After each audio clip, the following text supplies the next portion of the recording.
আসসালামু আলাইকুম, সবাইকে স্বাগত জাগো ফুটবলে। সঙ্গে আছি আমি মিনথাল আহমেদ মাসুম। শুরুতে জানিয়ে দেব শিরোনামগুলো। বিগ ব্রেকিং, ৩৩ মিনিটে রোনালদোর হ্যাটট্রিক, চ্যাম্পিয়নরা এভাবেই ফিরে আসে।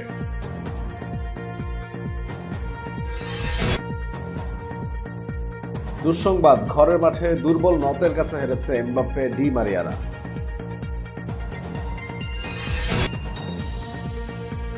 রাত বিরাতে টুইট করে বিপাকে নেইমার।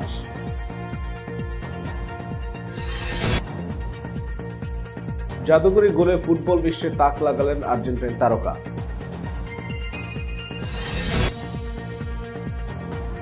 বর্ণ বৈষম্যের বিরুদ্ধে কৃষ্ণেন্দ্র ফুটবলারের অভিনব অবস্থান। দর্শক, শুনছিলেন শিরোনামগুলো, এবারে জানাবো বিস্তারিত। চ্যাম্পিয়ন্স লিগ থেকে দলের ছিটকে পড়ার মূল দায় পড়েছিল তার কাঁধে। শুরু হয়েছিল প্রচণ্ড সমালোচনা, তবে সেসব সমালোচনা যে তিনি গায়ে মাখেন না তা পরিষ্কারও করে দিয়েছিলেন। বলেছিলেন চ্যাম্পিয়নরা জবাব মাঠে দেয়। হ্যাঁ, জবাবটা মাঠে দিলেন ক্রিস্টিয়ানো রোনালদো। কায়ারের বিপক্ষে মাত্র ৩৩ মিনিটেই হ্যাটট্রিক করে জুভেন্টাসে জয় এনে দেন এই পর্তুগিজ যুবরাজ। প্রতিপক্ষের মাঠে রবিবার রাতে সেরিয়ার ম্যাচে ৩-১ গোলে জিতেছে শিরোপাধারীরা। স্বাগতিকদের একমাত্র গোলটি করেন জিওভান্নি সিমিওনে। গত সপ্তাহে উয়েফা চ্যাম্পিয়ন্স লিগের শেষ ১৬ লড়াই পোর্তোর বিপক্ষে নিজের ছায়া হয়েছিলেন। দলের চ্যাম্পিয়ন্স লিগ শেষ হয়ে যাওয়া দেখেন মাঠে থেকেই, তবে সেই হতাশা পেছনে ফেলে কায়ারির বিপক্ষে শুরু থেকে জ্বলে ওঠেন রোনালদো। ম্যাচের ১০ মিনিটের ডান দিক থেকে হুয়ান কুয়াদ্রাদোর দারুণ কর্নারে লাফিয়ে জোরালো হেডে দলকে এগিয়ে নেন রোনালদো। ২৫তম মিনিটে সফল স্পট কিকে ব্যবধান দ্বিগুণ করেন তিনি। ডি বক্সে তাকেই স্বাগতিক গোলরক্ষক ফাউল করলে পেনাল্টির বাঁশি বাজান রেফারি। ৭ মিনিট পর দারুণ নৈপুণ্যে তৃতীয়বার জালে বল পাঠান রোনালদো। পাল্টা আক্রমণে বা থেকে ফেদেরিকে জিয়েজার পাস পেয়ে কোনাকুনি শটে ঠিকানা খুঁজে নেন পর্তুগিজ তারকা। ক্যারিয়ারে ৫৭তম হ্যাটট্রিক পূর্ণ হয় রোনালদোর। ১ বছরেরও বেশি সময় পর হ্যাটট্রিক পেলেন রোনালদো। এর আগে শেষ হ্যাটট্রিকের দেখা পেয়েছিলেন ২০২০ সালের ৬ জানুয়ারি। এ নিয়ে ঘরোয়া লিগে রোনালদোর হ্যাটট্রিক সংখ্যা দাঁড়ালো ৩৭টিতে। ক্লাব ক্যারিয়ারের এই হ্যাটট্রিক সংখ্যা ৪৮টি, আর জাতীয় দল ও ক্লাব ক্যারিয়ার মিলিয়ে নিজের ৫৭তম হ্যাটট্রিক এদিন পূর্ণ করলেন তিনি। গত নভেম্বরে লিগে কায়ারের বিপক্ষে প্রথম দেখায় তার জোড়া গোলেই ২-০ ব্যবধানে জিতেছিল জুভেন্টাস। আসলে এখন পর্যন্ত সর্বোচ্চ গোলদাতার মোট গোল হলো ২৩টি। ৬১তম মিনিটে চমৎকার গোলে ব্যবধান কমান সিমিওনে। ডান দিক থেকে জাপ্পার পাস পেয়ে প্রথম ছোঁয়ায় জোরালো শটে বল জালে পাঠান আর্জেন্টিন ফরোয়ার্ড। যোগ করার সময় শেষ মিনিটে নিজের চতুর্থ গোলও পেতে পারতেন রোনালদো। একমাত্র বাধা ছিলেন গোলরক্ষক, তবে তার শট দারুণ নৈপুণ্য রুখে দেন আলেসিও ক্রাগনো। ২৬ ম্যাচে ১৬ জয় ও ৭ ড্রয়ে ৫৫ পয়েন্ট নিয়ে তৃতীয় স্থানে আছে ইউভেন্টাস। ১ পয়েন্ট বেশি নিয়ে ২-এ এসি মিলান। ২৭ ম্যাচে ৬৫ পয়েন্ট নিয়ে শীর্ষে রয়েছে ইন্টার মিলান। ২৭ ম্যাচে ২২ পয়েন্ট নিয়ে ১৭ নম্বরে কায়ারি। Kylian Mbappe, Julian Draxler, Leandro Paredes, Angel Di Maria এই তারকাদের নিয়েও ঘরের মাঠে অবনমন অঞ্চলের দল নতের কাছে হেরে লিগ শিরোপা ধরে রাখার লড়াইয়ে আরও পিছিয়ে পড়ল পিএসজি। অথচ এই তারকাদের নিয়ে দুনিয়ার যে কোনো দলকেই বলে কয়ে হারানো যায়। রবিবার রাতে পার্ক ডি প্রিন্সেসে লিগ ওয়ানের ম্যাচে প্রথমার্ধে এগিয়ে যাওয়া পিএসজি ২-১ গোলে হেরেছে। ইউলিয়ান ড্রাক্সলারের গোলে পিছিয়ে পড়ার পর সমতা টানেন কোলো মোয়ানে। পরে মোজেস সিমিওনের গোলে দারুণ জয় দিয়ে ফেরে নথ। এই হারের টেবিলের শীর্ষে থাকা লিলকে পয়েন্টের হিসেবে ছোঁয়ার সুযোগ হারালো পিএসজি। ২৯ ম্যাচে লিলের পয়েন্ট ৬৩। সমান ম্যাচে ৩ পয়েন্ট কম নিয়ে ২-এ মাউরিসিও পচাত্তিনোর দল। এবারের লিগ ওয়ানে এই নিয়ে সপ্তম হারের স্বাদ পেল পিএসজি। ঘরের মাঠে চতুর্থতম। ২ রাউন্ড আগে মোনাকোর বিপক্ষেও নিজেদের মাঠে হেরেছিল চ্যাম্পিয়ন্স লিগে কোয়ার্টার ফাইনালে ওঠা দলটি। প্রথমার্ধে ৭৫% বেশি সময় বল দখলে রেখে একের পর এক আক্রমণ করতে থাকে পিএসজি। তবে গোলপোস্টে নতের আলবো লাফুর দেয়াল ভাঙতে পারছিল না তারা। ৪০ মিনিটের আগে ৫টি দারুণ সেভ করেন তিনি। এর মধ্যে সেরা সুযোগটি পান কিলিয়ান এমবাপ্পে। তার শটটি দারুণ ক্ষিপ্রতায় পা দিয়ে ঠেকান ফরাসি এই গোলরক্ষক। অবশেষে ৪২তম মিনিটে গোলের অপেক্ষা শেষ হয় চ্যাম্পিয়ন্সদের। এই যাত্রায় নতের রক্ষণ বল বিপদমুক্ত করতে ব্যর্থ হলে বাঁ পায়ের শটে ঠিকানা খুঁজে নেন জার্মান মিডফিল্ডার ড্রাক্সলার। তবে এগিয়ে যাওয়ার এই আনন্দ বেশিক্ষণ স্থায়ী হয়নি পিএসজির। বিরতির পর খেলার ধারার বিপরীতে ঘুরে দাঁড়ায় নথ। ৫৯তম মিনিটে ডি বক্সের মধ্যে থেকে সমতা টানেন তরুণ ফরাসি ফরোয়ার্ড মুয়ানি। ১২ মিনিট পর তার পাস থেকে দলকে এগিয়ে নেন সিমন। ঘুরে দাঁড়ানোর জন্য এরপরও যথেষ্ট সময় ছিল পিএসজির। যোগ করার সময় পেয়েছিল ৭ মিনিট, কিন্তু কিছুই করতে পারেননি তারা। অবশ্য এই জয়টি দারুণ স্বস্তিদায়ক ছিল নান্টেসের জন্য। পূর্ণ ৩ পয়েন্ট পেয়ে ২৯ ম্যাচ থেকে ২৭ পয়েন্ট সংগ্রহ করে রেলিগেশন লাইন থেকে পয়েন্ট টেবিলের ১৮তম অবস্থানে উঠে এসেছে তারা। 29 ম্যাচ থেকে 63 পয়েন্ট নিয়ে শীর্ষে আছে লিলে, সমান ম্যাচ থেকে 60 পয়েন্ট নিয়ে দ্বিতীয় স্থানে রয়েছে পিএসজি। লিওন 60 পয়েন্ট নিয়ে তৃতীয় স্থানে থেকে তৃপ্ত নিঃশ্বাস ছটে পিএসজির ঘাড়ে। 56 পয়েন্ট নিয়ে মোনাকো রয়েছে চতুর্থ স্থানে।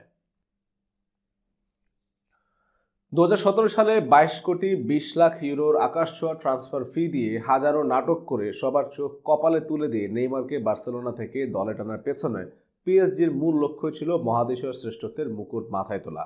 সে লক্ষ্য আর পূরণ হলো কোথায়? বরং প্রতিবার নকআউট রাউন্ডের গুরুত্বপূর্ণ ম্যাচের আগে কোনো না কোনোভাবে চোটের কারণে মাঠের বাইরে থাকেন নেইমার। এই চোট সমস্যা 4 বছর ধরে বিভিন্ন সময়ে ভোগাচ্ছে তাকে। এবারও তার ব্যতিক্রম হয়নি। চ্যাম্পিয়ন্স লিগে বার্সেলোনার বিপক্ষে মহা গুরুত্বপূর্ণ দ্বিতীয় রাউন্ডের দুটি ম্যাচ বাঁ পায়ের মাংসপেশির চোটের কারণে খেলতে পারেননি নেইমার। দ্বিতীয় লেগে খেলতে পারবেন এমনটা প্রথমে শোনা গেলেও পরে এমন কিছু হয়নি। মূল একাদশ তো দূরের কথা, তাকে স্কোয়াডে রাখা হয়নি। নেইমারের এই অনুপস্থিতির কারণেই আরেকবার মুখ খোলার সুযোগ পেয়েছে ফরাসি সংবাদ মাধ্যম লেকিপ। তাদের মতে নেইমারের বাঁধনহারা জীবনযাত্রায় একের পর এক চোটের জন্য দায়ী। যেভাবে দিনরাত ভিডিও গেম, টিভি দেখা আর পার্টি নিয়ে পড়ে থাকেন, তাতে এভাবে বারবার চোটে পড়া স্বাভাবিক বলে মনে করছে সংবাদপত্রটি। সম্প্রতি বিশ্বখ্যাত রিয়েলিটি শো বিগ ব্রাদারের ব্রাজিলের সংস্করণ নিয়ে একটু টুইট করেন নেইমার। টুইট করা পর্যন্ত ঠিকই আছে, কিন্তু সময়টা যে রাত 3:53। রাত বিরেতে এভাবে টেলিভিশন দেখা যে তার মতো বিশ্বের সবচেয়ে দামি খেলোয়াড়ের মোটে উচিত নয়, সেটাই চোখে আঙুল দিয়ে দেখিয়ে দিয়েছে লাকিপ। এক জনসংযোগ কর্মকর্তা সেবাস্তিয়ান বেলেনকন্দ্রের বরাত দিয়ে লাকিপ লিখেছে, সে এমন এক খেলোয়াড় যার দাম রীতিমতো আকাশছোঁয়া, অথচ সে মৌসুমের সবচেয়ে গুরুত্বপূর্ণ সময়ে, যেমন চ্যাম্পিয়ন্স লিগের সময়, ইনজুরিতে পড়ে। এই সময়ে টুইট করা নিশ্চিতভাবে দায়িত্ব জ্ঞানহীনতার পরিচায়ক। নেইমার নিয়মিত ভিডিও গেমও খেলেন, এমনকি কায়ানের বিপক্ষে ইনজুরিতে পড়ার কয়েক ঘন্টা পরও নাকি তিনি কাউন্টার স্ট্রাইক গেম খেলেছেন। তবে দলের সেরা তারকার পক্ষে মুখ খুলেছে পিএসজি। ফরাসি চ্যাম্পিয়নদের পক্ষ থেকে বলা হয়েছে, তার জীবনযাত্রা নিয়ে অনেকে কথা বলছে, কিন্তু সত্যি বলতে দলের প্রতি নেইমারের নিবেদন নিয়ে প্রশ্ন তোলার অবকাশ নেই। সে পুরোপুরি মনোযোগী। অন্যরকম এক ম্যাচ কাটালেন ইংলিশ ক্লাব টটেনহামের আর্জেন্টাইন ফরোয়ার্ড এরিক লামেলা। যে ম্যাচে পায়ের জাদুতে তাক লাগিয়েছেন ফুটবল বিশ্বে, সে ম্যাচে অহেতুক হাতাহাতির কারণে আবার দেখেছেন লাল কার্ড।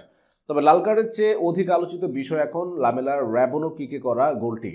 রোববার রাতে ইংলিশ প্রিমিয়ার লিগের ম্যাচে আর্সেনালের মাঠে খেলতে গিয়েছিল টটেনহাম হটস্পার, যেখানে অবিশ্বাস্য এক গোল করেছেন লামেলা।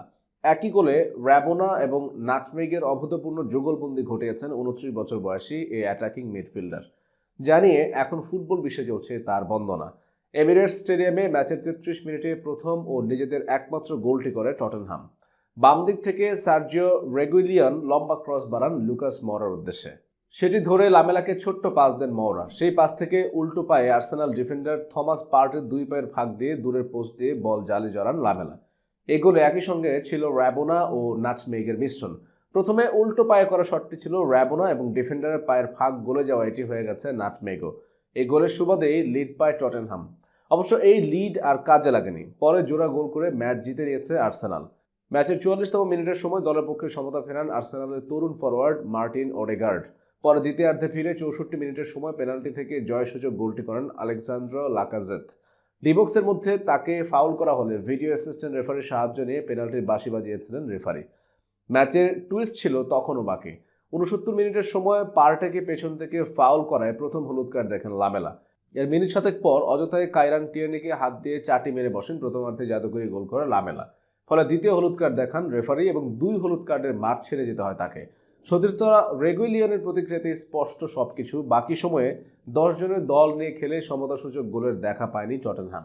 এ পরাজয়ের পর এখন 28 ম্যাচে 45 পয়েন্ট নিয়ে 7 নম্বর অবস্থান করছে স্পার্সরা। সমান ম্যাচে 41 পয়েন্ট নিয়ে 10 নম্বরে রয়েছে আর্সেনাল। উল্লেখ্য, নিজের ক্যারিয়ারে আরও একবার র্যাবোনো কিকে গোল করেছিলেন লামেলা।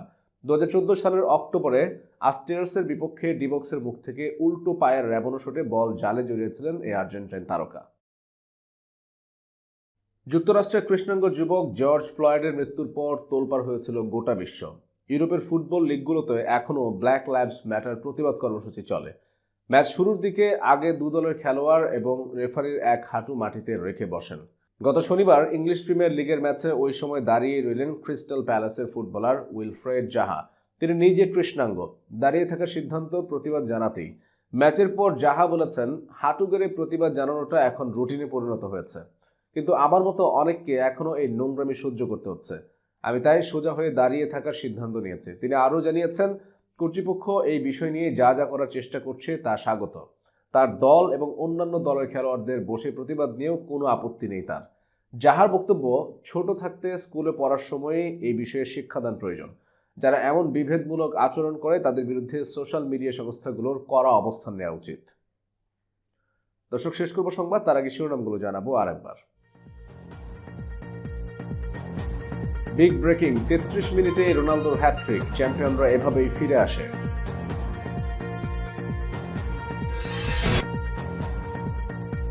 দুঃসংবাদ, ঘরের মাঠে দুর্বল নতের কাছে হেরেছে এমবাপ্পে, ডি মারিয়ারা।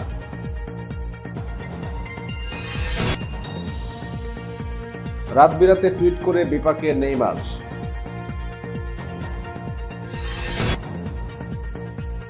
জাদুকরি গোলে ফুটবল বিশ্বে তাক লাগালেন আর্জেন্টিন তারকা।